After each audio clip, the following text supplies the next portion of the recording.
I think a lot of people are intrigued as to what the Broncos will look like this year as opposed to last year. Of course, Sean Payton in as their head coach. How are people in Denver feeling about the squad this year? I think they have a prove it to us kind of attitude, a prove it to us Russ attitude. And, I think they're tired of losing here.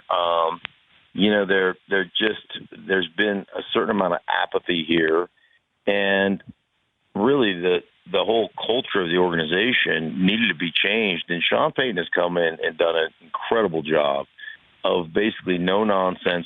This is the way we're going to operate. And all of a sudden, all the goofy, cringeworthy social media posts that Russ had every day, those don't exist anymore. And there seems to be a greater focus and, a much better look to this team. And I'll give you, for instance, there's been a guy named Alberto Cuebanam who's been on this roster for 4 years.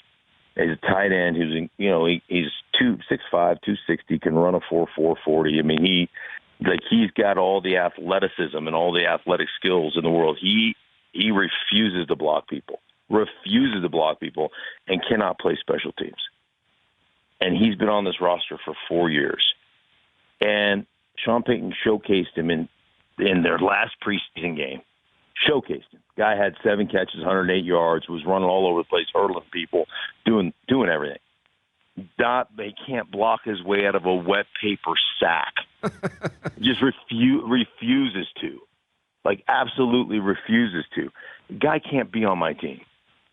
It's an insult to everybody else who's busting their ass to do it, right? So they showcase him, and this Denver local media goes wild. Like, he made the team. Now he's such a weapon on offense. Well, they trade him. Cut down. They said they're going to cut him. Then they end up trading him for a 6th-rounder and a swap, a 7th and 6th-round swap. And the bottom line is people are like, well, we thought he made the team, but, blah, blah, blah, blah. I go, it's an indictment to what's gone on here the last 4 years that you keep a dude that refuses to block people who's 6'5", 260, and can't get on the field. He's your 4th tight end and can't play special teams, and yet you keep him. It's an indictment. It's an insult to everybody else who's busting their ass to do it. And that to me is the problem with the Denver Broncos that has been fixed now that Sean Payton's here, because you better be able to play. And if you're not a starter, you better be able to contribute on special teams.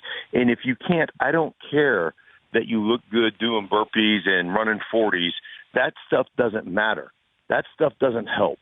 And so, there's a kind of a new sheriff in town, and I think that's going to be a great thing for this franchise. I will say, Mark, I will be disappointed if I don't hear Russ say "Broncos country, let's ride" at the end of all of his interviews. But if that's the end of that, any chance we still get that? No, he has not. He has not one time. He's not one time said it.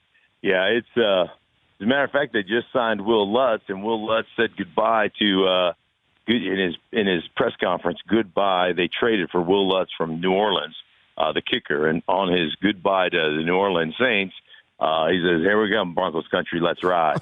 And I'm telling you, I was like, was that a Freudian slip, or was he making fun of Russ?